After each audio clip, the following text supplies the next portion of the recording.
সারা দেশে নারী ও শিশু ধর্ষণের প্রতিবাদ ও দোষীদের গ্রেপ্তারের দাবিতে নারায়ণগঞ্জে অবস্থান কর্মসূচি পালন করেছে বাংলাদেশ ছাত্র ফেডারেশন। সোমবার দুপুরে নগরীর চাষাড়ায় বিজয় স্তম্ভে সংগঠনটির জেলা কমিটি নেতাকর্মীরা এই কর্মসূচি পালন করেন। এ সময় ছাত্র ফেডারেশন নেতৃবৃন্দ বলেন, বাংলাদেশের ছাত্র জনতা একত্রিত হয়ে 24-এর লড়াই করেছিলাম।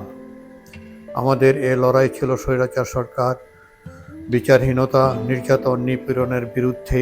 গত 5 আগস্ট স্বৈরাচার শেখ হাসিনার পতনের মধ্য দিয়ে আমরা বিজয় অর্জন করেছি।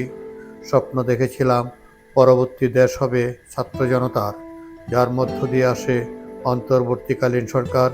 ছাত্র জনতা রাজনৈতিক দল এই সরকারকে সহযোগিতার জন্য প্রস্তুত রয়েছে, কিন্তু আইন শৃঙ্খলায় দায়িত্বে আছে যা তারা চোখ বন্ধ করে, কান বন্ধ করে বসে আছে।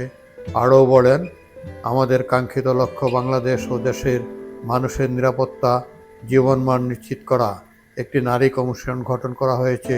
এই কমিশনের কাজ হবে বাংলাদেশের নারীদের নিরাপত্তা নিশ্চিত করা, নতুন রাজনৈতিক বন্দোবস্তের মধ্যে নারীদের অধিকার, অংশগ্রহণ নিশ্চিত করা। হয়তো কমিশন তার কাঙ্ক্ষিত লক্ষ্য অর্জনে ব্যর্থ হবে। সকল মানুষ, বিশেষ করে নারী ও শিশুর নিরাপত্তা নিশ্চিত করা এখন সময়ের দাবি।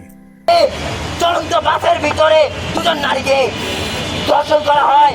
21শে ফেব্রুয়ারি শহীদ মিনারের ভিতরে একটা শিশুকে ধর্ষণ করা হয়, খুন করা হয়, রাতের বেলা গুলি করে মেরে ফেলা হয়। আমরা যদি এরকম বাংলাদেশ চেয়েছিলাম, তাহলে তো আমার মতে আওয়ামী আমলই ভালো ছিল।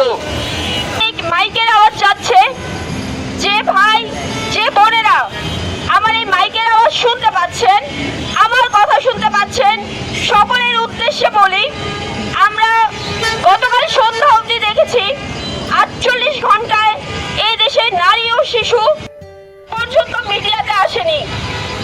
আসলে এগুলো কোনো সংখ্যা নয়, এগুলো নারীদের আত্মনাদ।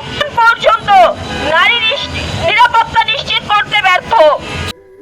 Nafiz Ashraf, TNN TV 24।